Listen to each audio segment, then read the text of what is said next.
محرم الحرام 4، 5، 6 جولائی بروز ہفتہ اتوار اور سوموار بیرا شریف میں انتہائی عقیدت و احترام کے ساتھ منعقد ہو رہا ہے۔ تمام حضرات جو یہاں پر تشریف فرمائیں خود بھی تشریف لائیں اور عرس پاک تک اپنے آپ کو یہ اس چیز کے لیے وقف کر لیں کہ ہم نے ہر فرد کو بیرا شریف عرس پاک میں شرکت کی دعوت دینی ہے۔ آج سے آپ عرس پاک کے دائی بنیں اور اپنے اس کریم مرشد کریم کی بارگاہ میں حاضری کے لیے زیادہ سے زیادہ کوشش کریں کہ کثیر تعداد میں لوگ یہاں جائیں اور فیوض و برکات حاصل کر کے آئیں۔ اللہ کریم ہمیں حضور ضیاء الامت کے مشن کے لیے کوشاں رہنے کی توفیق نصیب فرمائے۔ بہت شکریہ، والسلام۔ یہ تھے جناب محمد اشرف چشتی صاحب۔ اور ایک بات مجھے یاد آئی کہ بھلوال اڈے پہ ایک مولانا ہوتے تھے، مولانا یعقوب حسن صاحب، اور میں اس وقت دوسرے یا تیسرے سال کا طالب علم تھا بیرا شریف میں۔ کہیں آتے جاتے عصر کی نماز کا وقت ہوا، نماز پڑھی، اور نماز پڑھنے کے بعد مولانا یعقوب حسن صاحب نے مجھے اپنے ساتھ اپنے کتب خانے میں لے گئے۔ وہ دیوبند مسلک کے تھے، لیکن جو بات انہوں نے مجھے اس وقت سنائی اس نے میرے دل میں حضور سیدی ضیاء الامت کی محبت کو اور آپ کی ان پیاروں کو اور آپ کی شفقتوں میں اور اضافہ بخشا۔ وہ کہنے لگے کہ میں نے جب بھی کسی بھی موضوع پہ ٹاپک پہ مطالعہ کرنا ہو تو میں سب سے پہلے ضیاء القرآن اٹھاتا ہوں، اور ضیاء القرآن میں مجھے سارا مواد مل جاتا ہے۔ مجھے خوشی ہوئی کہ اللہ تعالیٰ نے ہمیں جو شیخ اور ہمیں جو مرشد کریم عطا فرمائے ہیں وہ اپنوں میں بے شک ان کا بڑا بلند مقام ہے، لیکن دوسرے مکاتب فکر میں بھی آپ کو محبت کی نگاہ سے اور آپ کو پیار سے دیکھا جاتا ہے۔ ہماری بزم کی زینت بنے ہیں، ترجمان بھی ہیں آپ، مدرس بھی ہیں اور خطیب بھی ہیں آستانہ عالیہ مقدسہ بیرا شریف کے، جناب علامہ ڈاکٹر محمد نعیم الدین الازہری۔ ہم آپ کو خوش آمدید کہتے ہیں۔ اللہ تعالیٰ آپ کے اقبال میں مزید بلندیاں نصیب فرمائے۔ اب میں اگلے مقرر کو اور اگلے مہمان کو دعوت دینے سے پہلے اللہ کی بارگاہ کا شکریہ ادا کرتے ہیں کہ اللہ تعالیٰ نے ہمیں یہ اعزاز بخشا ہے کہ ہم راولپنڈی کے دوست اور ہم سے جو پیار کرنے والی شخصیت ہیں اور حضور سیدی ضیاء الامت کے فیض کو بڑی ترتیب کے ساتھ آگے چلا رہے ہیں۔ میری مراد جناب ڈاکٹر حبیب اللہ چشتی صاحب ہیں۔ کچھ دن پہلے ہی آپ کی تفسیر مطالب القرآن آپ نے مکمل فرمائی، اس کی تقریب رونمائی ہوئی، اور جناب ڈاکٹر نعیم الدین الازہری صاحب آپ بھی تشریف لائے اور دیگر دوست احباب بھی تشریف لائے۔ ہم اللہ تعالیٰ کا اس احسان پہ، اس مہربانی پہ اور اس کرم نوازی پہ شکریہ ادا کرتے ہیں کہ حضور سیدی ضیاء الامت کی تربیت اور آپ کا فیضان جاری و ساری ہے۔ اور ایک اور مجھے یہ جملہ کہنے میں کوئی کسی طرح کی پریشانی نہیں کہ حضور سیدی ضیاء الامت رحمۃ اللہ تعالی علیہ کی محبتوں، آپ کے پیار اور آپ کی توجہات سے ہمارے محترم جناب ڈاکٹر حبیب اللہ چشتی صاحب کو اللہ تعالیٰ نے مصنف کتب کثیرہ کا اعزاز بھی عطا فرمایا ہے۔ انتہائی محبت کے ساتھ، انتہائی پیار کے ساتھ میں عرض گزار ہوں جناب ڈاکٹر حبیب اللہ چشتی صاحب سے آپ تشریف لائیں اور اظہار خیال فرمائیں۔ جناب ڈاکٹر حبیب اللہ چشتی صاحب۔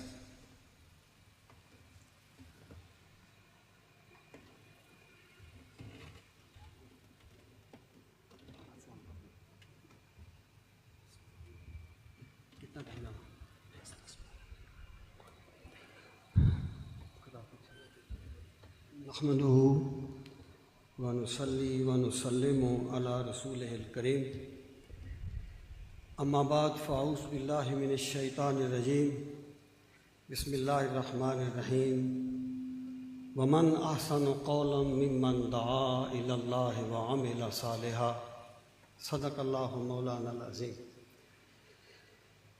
الصلاۃ والسلام علیک یا رسول اللہ وعلی آلک واصحابک یا حبیب اللہ۔ الصلاۃ والسلام علیک یا شفیع المذنبین وعلی آلک واصحابک یا رحمۃ للعالمین۔ میں نے اس کو اتنا دیکھا جتنا دیکھا جا سکتا تھا، میں نے اس کو اتنا دیکھا جتنا دیکھا جا سکتا تھا، لیکن ان دو آنکھوں سے آخر کتنا دیکھا جا سکتا تھا۔ میں نے اس کو اتنا سوچا جتنا سوچا جا سکتا تھا، میں نے اس کو اتنا سوچا جتنا سوچا جا سکتا تھا، لیکن سوچنے کی بھی حد ہے، کتنا سوچا جا سکتا تھا۔ اور اے موجودہ عہد کے لوگوں، تم لوگوں پہ فخر کرو گے۔ اے موجودہ عہد کے لوگوں، تم لوگوں پہ فخر کرو گے۔ تم نے میر سے باتیں کی تھیں، تم نے میر کو دیکھا تھا۔ تم نے میر سے باتیں کی تھیں، تم نے میر کو دیکھا تھا۔ آج کے اس عظیم الشان سیمینار میں جلوہ فرما جملہ سادات کرام،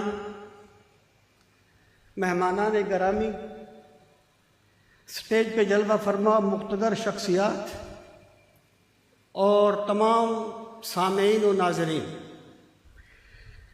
حق یہ ہے کہ یہاں پر میں یا میرے دیگر ساتھیوں کو مہمان مقرر کی حیثیت سے نہیں آتے، ہم یہاں پہ 12ویں کھلاڑی کی طرح ہوتے ہیں۔ اور پھر بات وہی ہے کہ چونکہ ہمیں اللہ پاک نے یہ سعادت بخشی کہ حضور ضیاء الامت رحمۃ اللہ تعالی علیہ کے جوڑے پاک اٹھانے کی سعادت ملی، ان کے سامنے کچھ بیٹھنے کی توفیق ملی، تو لوگ ان نسبتوں کا احترام کرتے ہوئے یہاں ارشاد فرما دیتے ہیں، ورنہ یہاں پر کوئی تقریر کرنا مقصود نہیں ہوتا۔ اور ویسے بھی مہمانان گرامی تشریف فرما ہوتے ہیں، ابھی ڈاکٹر صاحب تشریف لائے ہیں تو ان کا خطاب میں بھی بڑے شوق سے سنوں گا، آپ لوگ بھی سنیں گے، اصل خطاب ان کا ہے۔ میں انتہائی اختصار سے اگر اس گفتگو کو ٹاپک کا رنگ دینا چاہوں تو اس کے الفاظ یہ بنیں گے: مکاتیب حضور ضیاء الامت کی روشنی میں تعمیر شخصیت کے بنیادی اصول۔ دیکھیے، انسان ایک خول میں ہوتا ہے، ایک شاکلہ میں ہوتا ہے، اپنی ایک ساخت میں ہوتا ہے۔ وہ کسی جگہ پر ہو، وہ کسی مجلس میں ہو، کسی محفل میں ہو، اپنی ساخت سے باہر نہیں آتا، اپنے شاکلہ سے باہر نہیں آتا۔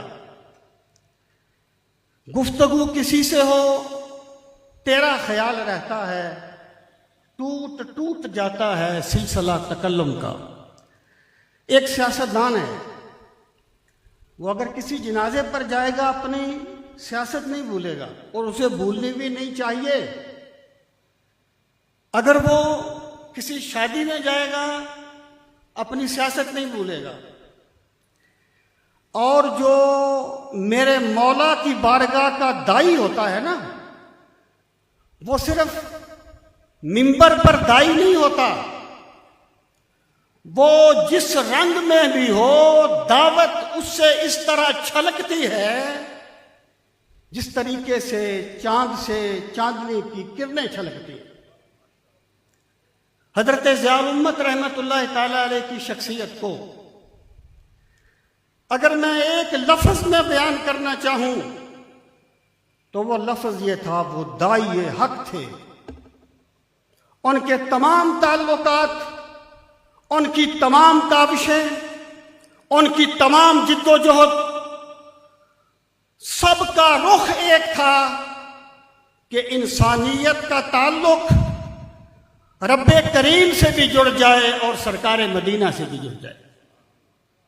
سامعین محترم، آپ کتاب دے کے گھبرائیں نہیں، مجھے مکمل احساس ہے 2-3 باتیں میں نے کرنی ہیں اور وہ آپ کو سننی پڑیں گی، اس لیے آپ ذرا تھوڑا سا اتنا زیادہ بور نہ ہونا۔ پہلا جو مکتوب ہے اس کا مندرجات بتاتے ہیں خط کے، یعنی یہ ہے تربیت اولاد کے بارے میں۔ ایک صاحب ہیں، ان کا تعارف تو طنز و مزاح ہے، لیکن یہ طنز و مزاح والے بھی بڑے ذہین ہوتے ہیں اور بڑے پائے کی باتیں کرتے ہیں۔ ایک دوسرے ایک بات کہی سنجیدہ انداز میں، کہنے لگا کہ ہم ہر بندہ یہ کہتا ہے کہ یار میرے بچے کا مستقبل ٹھیک ہو جائے، میرے بچوں کا مستقبل سنور جائے۔ کہتا ہے کبھی آپ نے سوچا ہے کہ اس کی مستقبل سنورنے سے مراد کیا ہوتی ہے؟ اس کی مراد صرف یہ ہوتی ہے کہ اس کا معاش ٹھیک ہو جائے۔ مستقبل سنورنے میں ہم اخلاقیات کو شامل نہیں کرتے، ہم آخرت کو شامل نہیں کرتے، ہم ساری جد و جہد اس پہ لگا دیتے ہیں کہ اس کا معاش ٹھیک ہو جائے۔ لیکن میرے حضور ضیاء الامت ایسے نہیں تھے۔ وہ مرد جلیل تھا جس کے اخلاص کے صدقے میں میرے رب نے اس پہ معرفت کے دروازے کشادہ کر دیے تھے۔ یہ جو خط ہے یہ آپ نے لکھا اس وقت جب حضرت دیوان کریم، اللہ پاک ان کا سایہ ہم سب کے سروں پہ سلامت رکھے، اور حاجی حفیظ البرکات شاہ صاحب، آپ کے دوسرے صاحبزادہ صاحب، یہ کوئی جوانی کی منزلوں میں قدم رکھ رہے تھے، اور خط سے محسوس ہوتا ہے کہ انہوں نے مطالبہ کیا کہ ہمیں گاڑی لے کے دی جائے۔ پیر صاحب قبلہ تو جامعہ ازہر میں پڑھتے تھے ان دنوں، تو آپ نے خط لکھا اپنی ہمشیرہ صاحبہ کو۔ دیکھیں، اگر اللہ تعالیٰ وسائل دے تو گاڑی رکھنا کوئی برائی نہیں ہے، لیکن تربیت کے تقاضے اور ہوتے ہیں۔ ایک مرتبہ سیدہ فاطمہ الزہرا سلام اللہ علی ابیہا و علیہا نے کہیں سے سونے کا کنگن پہن لیا، حضرت علی المرتضی کرم اللہ تعالی وجہ الکریم کو کوئی مال غنیمت سے ملا یا جس بھی طریقے سے وہ انہوں نے پہن لیا، تو سرکار نے انہیں دیکھ کے فرمایا، بیٹی لوگ کیا کہیں گے، محمد کی بیٹی دوزخیوں کا زیور پہنتی ہے۔ محدثین کہتے ہیں کہ سونا ناجائز نہیں تھا عورت کے لیے، لیکن یہ تربیت تھی۔ تربیت کرتے ہوئے کبھی کبھی جائز چیزوں سے بھی روک دیا جاتا ہے۔ اب ذرا میں چند جملے پڑھوں گا۔ آپ نے اپنی ہمشیرہ صاحبہ کو لکھا، آپ اپنے بھتیجوں کو سمجھایا کریں کہ اپنے رب سے اس کی رضا اور محبوب کریم صلی اللہ تعالی علیہ وآلہ وسلم کی محبت مانگا کریں۔ کاریں وغیرہ سب بیکار چیزیں ہیں، اگر اس کی رضا حاصل ہو جائے تو زمین و آسمان اپنے ہو جاتے ہیں، اور اگر کاریں ہوں اس کی رضا نہ ہو تو کیا حاصل۔ آگے وہ ہارون الرشید کا واقعہ آپ نے لکھا کہ اس نے کہا نا کہ جس کو جو چیز محبوب ہے اس پر ہاتھ رکھ دے، تو کسی نے اٹھ کے کسی چیز پہ ہاتھ رکھ دیا، کسی نے کسی پہ، تو ایک خاص غلام تھا وہ بیٹھا رہا، اس نے کہا تم نے کسی چیز پہ ہاتھ نہیں رکھا، تو اس نے اٹھ کر نا اس پہ ہاتھ رکھ دیا، کہنے لگا جب میں آپ پہ ہاتھ رکھوں گا تو آپ میرے ہو جائیں گے، جب آپ میرے ہوں گے پھر سب کچھ میرا ہو جائے گا. سب کے دل میں ہے جگہ تیری، جو تو راضی ہوا تو مجھ پہ گویا ایک زمانہ مہرباں ہو جائے گا. آگے آپ نے یہ واقعہ لکھا اللہ تعالیٰ کی رضا کا سبق دینے کے لیے. آگے آپ نے فرمایا، میں چھوڑ رہا ہوں، آپ نے فرمایا اس لیے آپ امین کو سمجھایا کریں. حضرت امین الحسنات شاہ صاحب حضرت دیوان کریم مدظ اللہ علیہ، اس لیے آپ امین کو سمجھایا کریں کہ ٹھیکریاں اکٹھی نہ کیا کرو، اور ٹھیکریوں کو چن چن کر تم ڈھیر بھی لگا لو تو اس کی کوئی قیمت نہیں. اپنے رب کریم سے محبت کا موتی تلاش کیا کرو. اگر مل گیا تو گویا سب کچھ مل گیا. آگے آپ نے لکھا، اس جملے پہ غور فرمانا، آپ نے لکھا لیکن کیا کروں، یہ پڑھ کر افسوس ہوا کہ ٹوپی والے کے دربار کے جاڑو بردار کا لڑکا، یہ تیرکھا رشید، ٹوپی والے کے دربار کے جاڑو بردار کا لڑکا اپنے رب سے اس کے بغیر کچھ اور مانگتا ہے. اپنے رب سے اس کے بغیر کچھ اور مانگتا ہے، اور اس کی دانا پھوپھی اسے منع بھی نہیں کرتی. آپ اندازہ کیجئے کہ جب اس طریقے سے یہ جو آپ دیکھتے ہیں نا حضرت دیوان کریم کے چہرے پر وہ تقوی اور تدین کے انوار و تجلیات، وہ ویسے نہیں ہیں، وہ میرے حضور ضیاء الامت کی تربیت کا اثر ہے.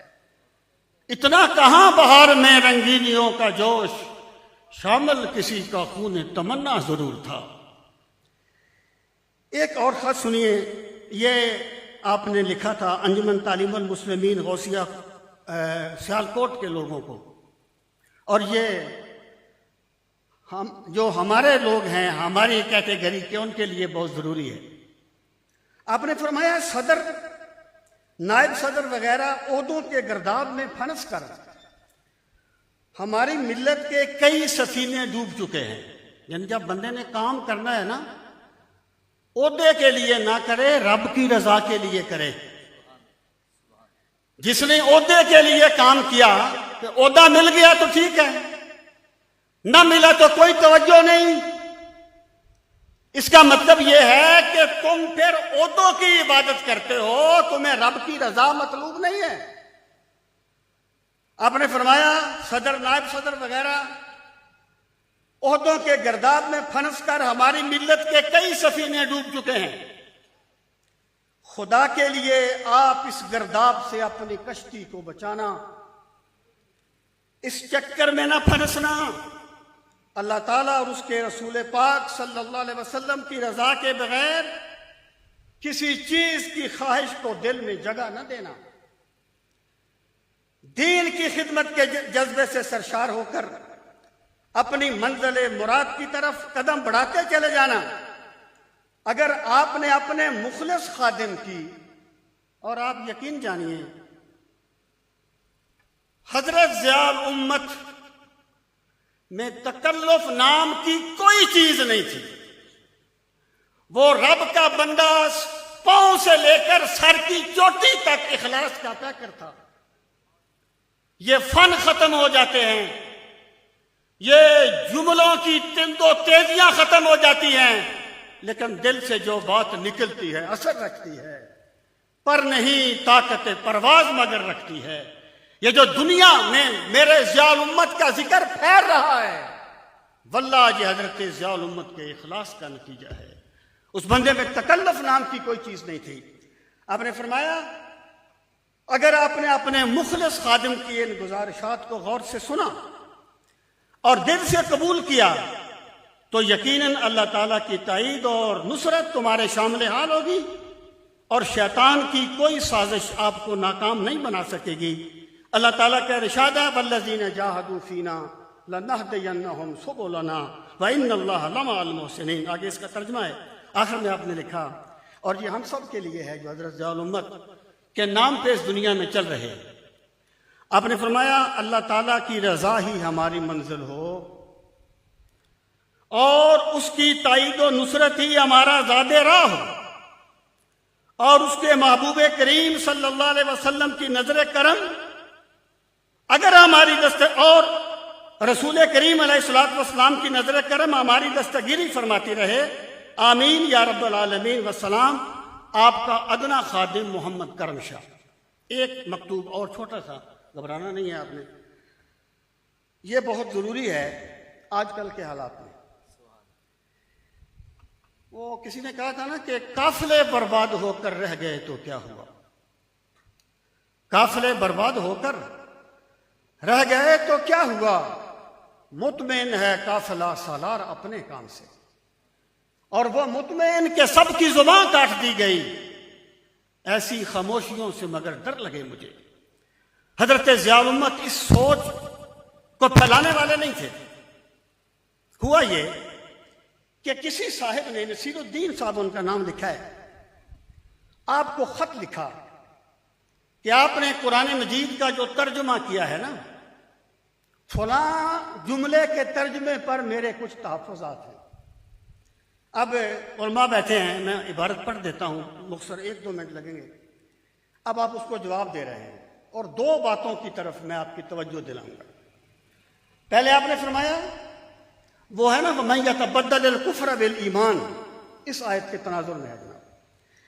آپ نے فرمایا جہاں تک قرآن مجید کے عربی متن کا تعلق ہے، اس کے مطابق تو میرا ترجمہ صحیح ہے۔ با الایمان پر داخل ہے، اور با ہمیشہ ثمن پر داخل ہوتی ہے، جس کے عوض مشتری مبیع کو خریدتا ہے۔ اہل عرب کہتے ہیں اشتریت هذه الدار ب1000 دینار، کہ میں نے یہ مکان 1000 دینار سے خریدا، تو یہاں الف دینار پر با ہے جو ثمن ہے، اور دار مبیع ہے۔ اس طرح یہاں دل ایمان ثمن ہے اور کفر مبیع ہے، یعنی وہ بدبخت ایمان بطور قیمت ادا کر کے کفر خریدتے ہیں۔ آپ نے اگلی بات سنیے، آپ نے فرمایا عربی قواعد کے مطابق تو جہاں تک میرا ناقص خیال ہے، میرا ترجمہ ہر قسم کے غبار سے پاک ہے، لیکن اگر اس سے کسی قاری کو غلط فہمی ہوتی ہو تو یہ میرا فرض ہے کہ میں اس کو غلط فہمی سے بچانے کی کوشش کروں۔ آپ کے صائب مشورہ پر عمل کرتے ہوئے میں نے اس آیت کا ترجمہ اس طریقے سے کر دیا ہے۔ سبق کیا ہے؟ بات یہ نہیں ہے کہ تمہارے پاس دلیل کیا ہے، بات یہ ہے کہ لوگوں پہ اس کا تاثر کیا جا رہا ہے۔ یعنی حضرت ضیاء الامت رحمۃ اللہ تعالی علیہ نے آپ تعلیم کے ساتھ تربیت اس سے بھی شاید زیادہ فرماتے تھے۔ ہمیں بارہا یہ بات فرمائی کہ اگر کوئی بات ایسی ہو جائے، کوئی بندہ پوچھے آپ کو معلوم نہ ہو، یہ نہ سوچنا میری بڑی انسلٹ ہو جائے گی، وہ کہے گا علامہ صاحب کو مسئلہ ہی نہیں آتا، اسے کہنا میں کل پڑھ کے بتا دوں گا۔ اگر کوئی چیز واضح ہو جائے کہ صحیح نہیں ہے تو اسے اپنی انا کا مسئلہ نہ بنا لینا، لوگوں میں فساد پیدا نہ کر دینا۔